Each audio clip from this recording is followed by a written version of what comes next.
नमस्कार दोस्तों। देखो, लास्ट क्लास में हमने नीति शास्त्र का अर्थ को लेके चर्चा की, नीति शास्त्र क्या है उसकी चर्चा की।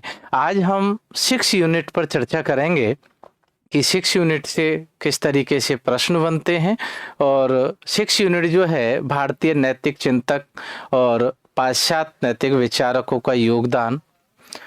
यहाँ पर हम सबसे पहले चर्चा जो करेंगे वो करेंगे वेदों से। ठीक है, पहला टॉपिक हम भारतीय दर्शन में चलेंगे और पहला टॉपिक हम ले रहे हैं 6 यूनिट में वेद। देखो, वेद जो है, यहाँ से कुछ छोटे छोटे क्वेश्चंस बनते हैं जो अमूमन 15 शब्दों के माने जाते हैं। वेद संस्कृत के विद धातु से बना और विद का अर्थ है जानना या ज्ञान। अगर वेद को हम परिभाषित करें तो वेद की जब परिभाषा की बात आती है तो वेद की परिभाषा लिखते हैं कि वेदों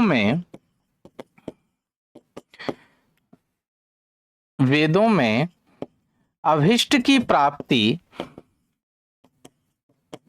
और अनिष्ट से दूर रहने की प्राप्ति और अनिष्ट से दूर रहने के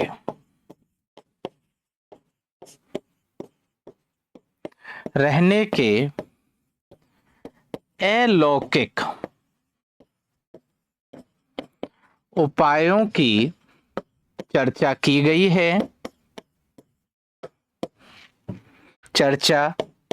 है।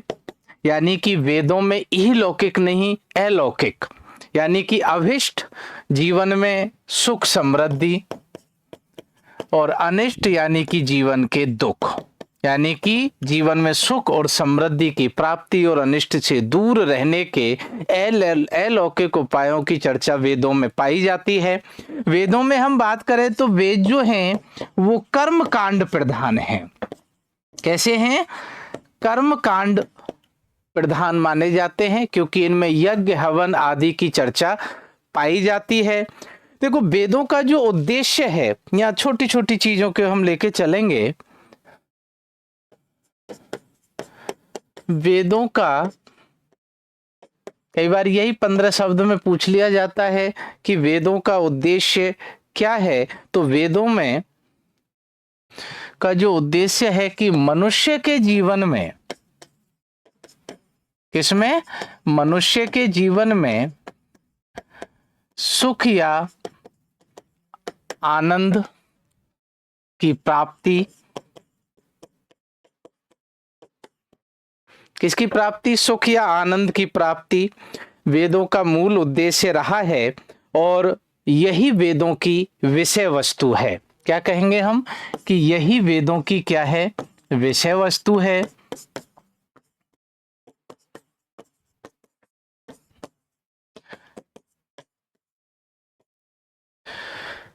वेदों के अगर संकलनकर्ता की जब हम बात करते हैं, संकलनकर्ता जो माने गए हैं वो माने गए हैं कृष्ण द्वैपायन व्यास।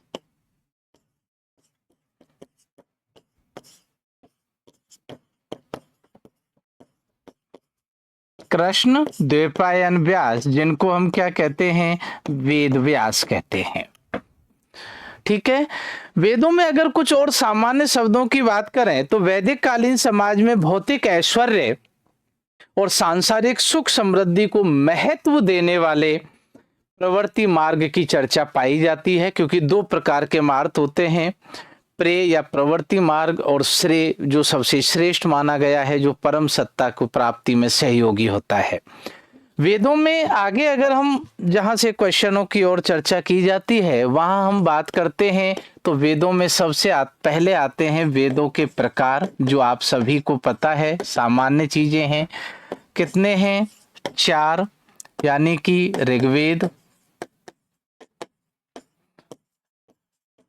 यजुर्वेद, सामवेद, अथर्ववेद। ऋग्वेद जिसमें देवी देवताओं के मंत्रों का उल्लेख है, ठीक है। यजुर्वेद जिसमें यज्ञ हवन आदि की चर्चा है, यहाँ पर किसके हैं, देवी देवता के मंत्र, यहाँ पर यज्ञ हवन। सामवेद जो कैसा है, संगीत या गायन प्रधान, जबकि अथर्ववेद जादू टोना और तंत्र मंत्र की बात की गई। ठीक है। दूसरी चीज, इन तीनों वेदों को, ऋग यजुर और सामवेद को हम वेद त्रयी कहते हैं। ये एक छोटा क्वेश्चन है। और इन तीनों के ज्ञाता को संयुक्त रूप से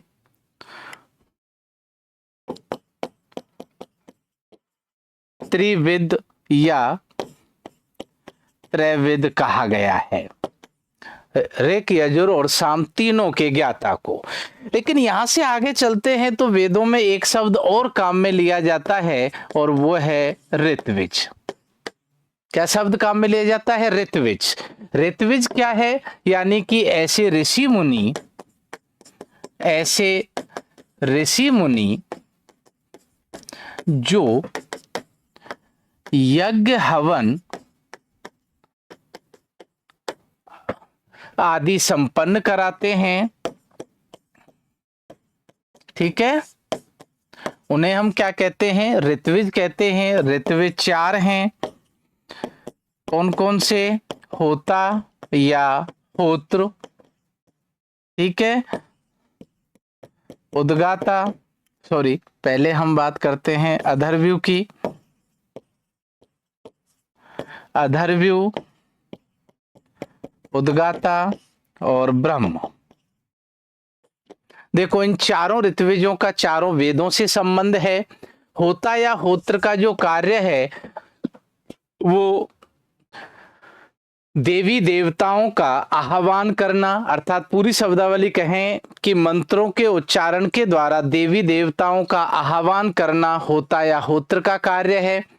और यह ऋग्वेद का क्या है, ऋत्विज है।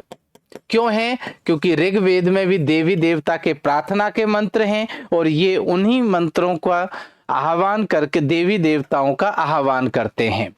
अधर्व्यू जो है ये यज्ञ हवन का विधिवत संपादन करता है और ये किसका है, यजुर्वेद का ऋत्विज है, क्योंकि यजुर्वेद में यज्ञ हवन आदि की चर्चा की गई है। उद्गाता यानी कि इसका जो कार्य है वो मधुर स्वर में मंत्रों का जाप करना है। और मंत्रों संगीत की बात कहाँ की गई है, सामवेद में। ठीक है, यानी कि सामवेद का ऋत्विज कौन है, उद्गाता है। बच्चा ब्रह्म। ब्रह्म जो है यज्ञ की क्या करता है, अध्यक्षता करता है।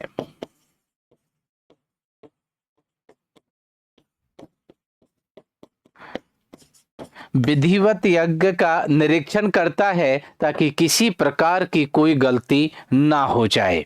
और यह तीनों वेदों का या सभी वेदों का ज्ञाता होता है। तो तीन जो ऋग्वेद, यजुर्वेद और सामवेद, उन तीनों के ऋत्विज हैं, क्योंकि अथर्ववेद बाद की रचना है और उसकी विषय वस्तु अलग है, इसलिए उसका ऋत्विज नहीं है।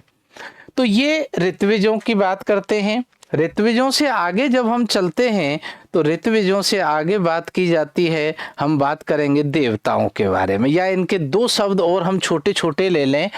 एक शब्द काम में आता है जो 15 शब्दों में अपौरुषे। ठीक है, अपौरुषे सीधा सा अर्थ है कि वेदों को ही क्या कहा गया है, अपौरुषे कहा गया है। ठीक है, अब प्रश्न उठता है क्यों कहा गया है, क्योंकि वेद जो हैं वो नित्य हैं, शाश्वत, अनादि हैं। इसलिए वेदों को क्या कहते हैं हम, अपौरुषे, अर्थात वेद जो हैं वो नित्य हैं, वेद शाश्वत हैं और वेद अनादि हैं। इसलिए वेदों को क्या कहा गया है, अपौरुषे। 2 दर्शनों की चर्चा जरूर करें, एक न्याय दर्शन और एक मीमांसा दर्शन। न्याय दर्शन ईश्वर को मानता है जबकि मीमांसा दर्शन ईश्वर को नहीं मानता, तो न्याय दर्शन के अनुसार वेद अपौरुषेय हैं क्योंकि वह ईश्वर रचित हैं। मीमांसा दर्शन के अनुसार वेद अपौरुषेय क्योंकि वेद ना तो मानव रचित है ना ईश्वर रचित, अपितु वेद तो कैसे हैं, उन तत्वदर्शी ऋषियों के अनुभूति का परिणाम है जिन्हें तत्वों का ज्ञान प्राप्त हुआ है। ठीक है, यानी कि न्याय दर्शन क्या कहता है, वेद अपौरुषेय क्योंकि वेद मानव रचित ना होकर ईश्वर रचित है। मीमांसा कहता है कि वेद मानव रचित और ना ही ईश्वर रचित हैं, अपितु वेद उन तत्वदर्शी ऋषियों के अनुभूति का परिणाम है जिन्हें तत्वों का ज्ञान प्राप्त हुआ है। एक और शब्द काम में लिया जाता है, उसे हम कहते हैं श्रुति। तो यहां भी हम क्या कहेंगे कि वेदों को ही श्रुति कहा गया है। ठीक है, क्योंकि गुरुकुल परंपरा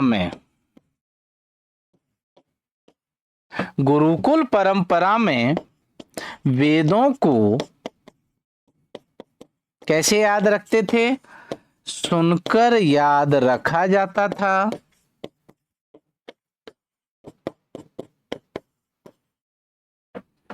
वेदों को क्या करते थे, सुनकर याद रखते थे, इसलिए इन्हें हम क्या कहते हैं, श्रुति कहते हैं। अब देखो हम बात करें देवताओं की। देवताओं पे जब बात आती है तो सबसे पहले बात करें कि देवता है क्या। देवता जो है यह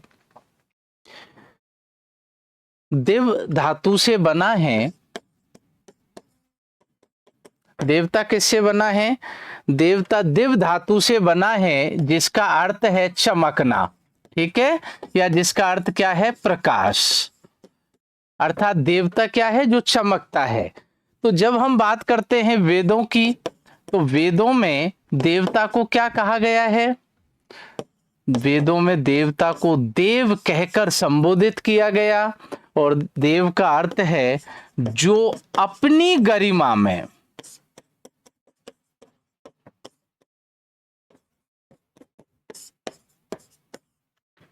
चमकता है।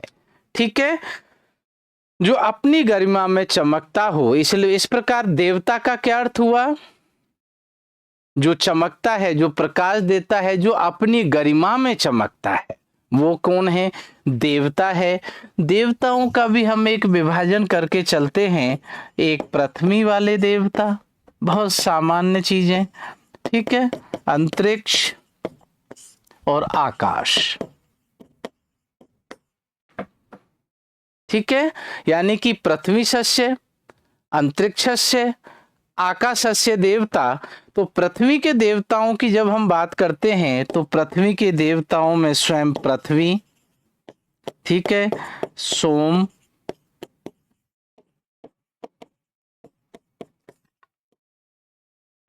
ठीक है, बृहस्पति, अग्नि, और क्या है, अग्नि, ये पृथ्वी के देवता। जब हम अंतरिक्ष के देवताओं की बात करते हैं तो अंतरिक्ष के जो देवता हैं वो वायु, रुद्र, वात, ठीक है, इंद्र, कौन, इंद्र। जब हम आकाश वाले देवताओं की बात करते हैं तो आकाश के देवताओं में कौन आ गए आपके, सूर्य, चंद्रमा, अदिति, पूषण, मित्र। ठीक है, तो ये सब कैसे हैं, ये आकाश के देवता। अश्विन, और आप लो अश्विन, ये आकाश से। तो ये जो तीनों हैं, ये तीनों से एक 15 शब्दों का क्वेश्चन बनता है। एक देवता के अर्थ को लेकर 15 शब्दों का क्वेश्चन बनता है। यहां से और आगे जब हम चलते हैं तो देवताओं के कुछ विभाजन भी किए गए, और जो माना गया कि देवता जो है, सबसे पहले बात करते हैं हम अनेकेश्वरवाद की। ठीक है, अनेकेश्वर, या इसे हम और क्या कहते हैं, बहुदेववाद। एक हम एकाधिदेववाद, एकेश्वरवाद, ठीक है, और एक तत्ववाद।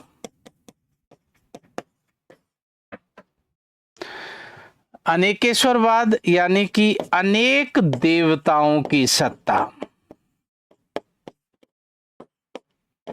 जो हमारे यहाँ 33 कोटि देवी देवता की बात की जाती है, क्यों? क्योंकि ये प्राकृतिक शक्तियों को ही देवी देवता माना गया, जिनसे लाभ हुआ और जिनसे डर उत्पन्न हुआ, उन सबको हमने देवी देवता के रूप में स्थापित कर दिया। ठीक है, तो इसलिए इसे हम एक शब्द और काम में लेते हैं कि इसे हम प्राकृतिक बहुदेववाद भी कहते हैं। एकाधिदेववाद, यह शब्द पर्टिकुलर मैक्स मूलर ने दिया है। ठीक है, और मैक्स मूलर ने क्या कहा कि समय विशेष व उपासना के समय किसी एक देवता को प्रधान मानना, ठीक है, और अन्य देवी देवताओं का स्थान गौण कर देना एकाधिदेववाद। एकेश्वरवाद यानी कि एकम सद विप्रा बहुधा वदंती, ईश्वर एक है परंतु लोग उसे अनेक नामों से संबोधित करते हैं। ठीक है, और यहां कहते हैं कि ईश्वर तो एक है परंतु लोग उसे अनेक नामों से संबोधित करते हैं। ठीक है, दूसरा यहां दो स्थितियां हैं, ज्ञाता और ज्ञेय के मध्य द्वैत भाव होता है, या हम कहें भेद रहता है, और एक ईश्वर के रूप में यहां पर बात की गई थी प्रजापति की। एक तत्ववाद यानी कि जो कुछ भी है वो एक ही है। ठीक है, यानी कि जहां पर परम सत्ता या मूल सत्ता एक मानी गई। ठीक है, और यहां ज्ञाता ज्ञेय के मध्य भेद समाप्त हो जाता है।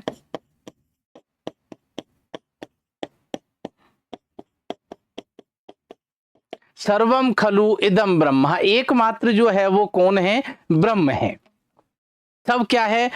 इसे कहते हैं कि जीवन और जगत का मूल कारण एक ही तत्व है, और वही तत्व हमें भौतिक और मानसिक रूपों में दिखाई देता है, परंतु जितनी भी विविधता और नानात्व है, ठीक है, यह सब उसकी अभिव्यक्ति या रचना मात्र है।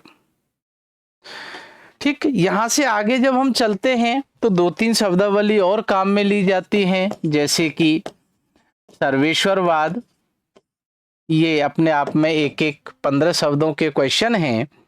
तो यहां जब हम बात करते हैं सर्वेश्वरवाद यानी कि ईश्वर और जगत के मध्य, ठीक है, ईश्वर और जगत के मध्य अभेद, तार्किक व अकालिक संबंध है। और यहां क्या कहा गया है कि विश्व ही ईश्वर है और ईश्वर ही विश्व है। यानी कि यह विचारधारा ईश्वर और जगत के मध्य संबंध की व्याख्या करती है।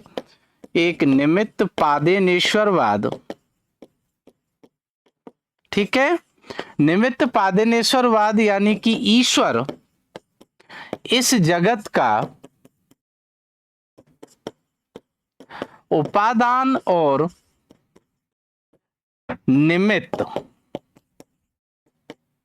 दोनों कारण है।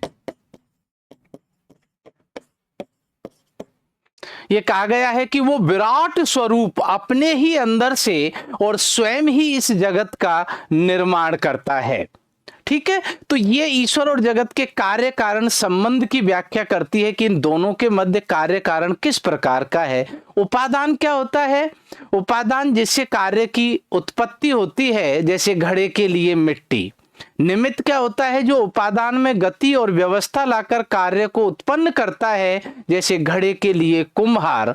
अर्थात अपने ही अंदर से और स्वयं ही, जिस प्रकार मकड़ी अपने ही अंदर से लार्वा से ये जाल बुनती है, तो सामग्री भी अपने अंदर से और बनाने वाले भी स्वयं, वैसे ही इस परम सत्ता ने इस जगत को बनाया है। एक शब्द और काम में लेते हैं, निरपेक्षवाद। यानी कि परम सत्ता अपने ज्ञान और सत्ता के दृष्टिकोण से, ठीक है, सत्ता के दृष्टिकोण से किसी अन्य सत्ता पर निर्भर नहीं है। किसी अन्य सत्ता पर क्या नहीं है? निर्भर नहीं है। अर्थात परम सत्ता जो है वो पूर्णतः स्वतंत्र है, स्वयंभू है। ठीक है, परम सत्ता कैसी है? निरपेक्ष है। अर्थात यहां पर परम सत्ता के स्वरूप की चर्चा की गई। तो ये वेदों की चर्चा थी, और इसमें से जो जो क्वेश्चन बनते हैं वो टेलीग्राम चैनल पे मैं आपको भेज दूंगा। और वीडियोस को शेयर करना ना भूलें, और टेलीग्राम चैनल जो लिंक दिया गया है उसको जरूर ज्वाइन करें। Thank you.